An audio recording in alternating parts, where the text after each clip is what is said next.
আমি আমার এই মেডেল উৎসর্গ করলাম আরজি করের ঘটনার তীব্র প্রতিবাদে। হ্যাঁ, এভাবেও প্রতিবাদ করা যায় তা দেখিয়ে দিলেন এই সোনার মেয়ে। একটা সময় অর্থের অভাবে তার শ্রীলঙ্কা সফর নিয়েছিল ঘোর অনিশ্চয়তা। কয়েক মাস আগেই দুবাইয়ে আন্তর্জাতিক যোগাসন প্রতিযোগিতায় 3টি পদক জিতে হইচই ফেলে দিয়েছিলেন হাওড়ার উদয়নারায়ণপুরের মেয়ে সুস্মিতা। তবে সেই প্রতিযোগিতায় অংশ নিতে মায়ের গয়না বন্ধক রেখে টাকা ঋণ নিতে হয়েছিল তাকে। তাই এবারে সাহায্যের হাত বাড়িয়ে দিয়েছিলেন সাধারণ মানুষ। তবে হতাশ করেননি। শ্রীলঙ্কার মাটিতে আয়োজিত এশিয়া প্যাসিফিক যোগাসন প্রতিযোগিতায় জোড়া পদক জিতলেন এই বঙ্গতনয়া। আর্টিস্টিক সোলো বিভাগে সোনা এবং ট্র্যাডিশনাল ইভেন্টে অল্পের জন্য পিছিয়ে পড়ে রূপো জিতলেন বাংলার ঘরের মেয়ে সুস্মিতা দেবনাথ। প্রতিযোগিতা শেষে সুস্মিতা বলেন, এত মানুষ পাশে দাঁড়িয়েছিলেন, সকলের জন্য পদক জিততেই হবে, এমন শপথ নিয়েই প্রতিযোগিতায় নেমেছিলাম। তার সাফল্যেই কলম্বোর মাটিতে উড়ছে তেরঙ্গা। সুস্মিতার বাবা শ্যামল দেবনাথ পেশায় রেডিমেড পোশাক বিক্রেতা ও মা মামনি দেবনাথ পেশায় একটি বেসরকারি ব্যাংকের অস্থায়ী কর্মচারী।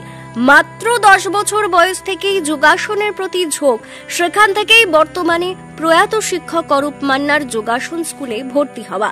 বয়স বাড়ার সাথে সাথেই যোগাসনকে প্রাত্যহিক জীবনের অভ্যাসে পরিণত করেছে সে।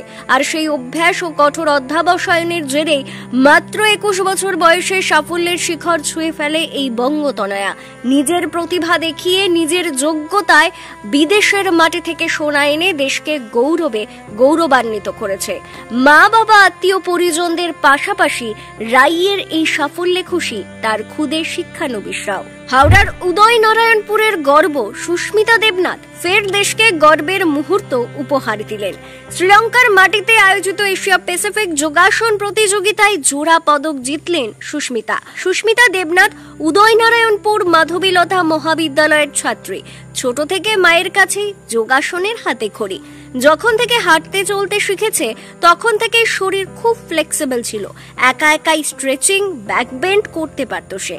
এসব দেখে মা যেমন পারত প্র্যাকটিস করাতো সুস্মিতাকে। সুস্মিতা যে প্রাইমারি স্কুলে পড়তো, স্কুল স্পোর্টস চলছিল তখন। স্কুল স্পোর্টসে যোগাসন অ্যাড ছিল না, তাই জিমন্যাস্টিকে অংশগ্রহণ করেছিল। তারপর 3 বছর পর ডিস্ট্রিক্ট পর্যন্ত খেলে কোনো প্রশিক্ষণ ছাড়াই সে। তারপর স্কুলের ম্যাডাম সাজেস্ট করেন যোগাসনে ভর্তি করার জন্য। স্থানীয় যোগাসন টিচার অরূপ মান্না স্যারের কাছে ভর্তি হয়ে ডিস্ট্রিক্ট, বেঙ্গল অনেক কম্পিটিশন অ্যাটেন্ড করে সে। মেয়ের সাফল্য প্রসঙ্গে মা মামনি দেবনাথ জানান, ছোট থেকে মেয়ের যোগাসনের প্রতি ঝোঁক। আমরা কোনোদিন এতে বাধা দিইনি। ও সম্পূর্ণ নিজের চেষ্টাতেই আজকে এই সাফল্য লাভ করেছে। ও আরো বড় হোক আর জীবনে আরো সফল হোক, ভগবানের কাছেই প্রার্থনাই করি। যদিও রাই জানায়, যোগা থেকেই ভবিষ্যতে নিজের পায়ে দাঁড়িয়ে পরিবারের পাশে থাকতে চায় সে। দেশে ফেরে সোনার মেয়ে রাই। আর তারপর এবার নিজের পাওয়া সোনার মেডেল সে আরজি কর কাণ্ডের প্রতিবাদ হিসেবে উৎসর্গ করে। এই সময় দাঁড়িয়ে মেয়েদের উপর এমন অত্যাচার সত্যি অবাক করার মতো, যা শুনে সুস্মিতাও চুপ থাকতে পারেনি।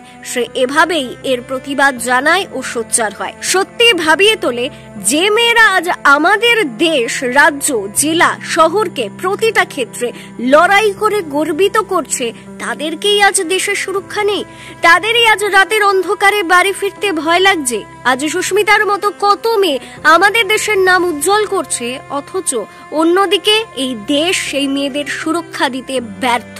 আজ ছেলেদের চেয়ে কোনো অংশে মেয়েরা কম নয়, সে খেলা হোক বা অন্য কোনো জায়গা। কিন্তু তাহলে কেন মেয়েদের আজ নিরাপত্তাহীনতায় ভুগতে হবে?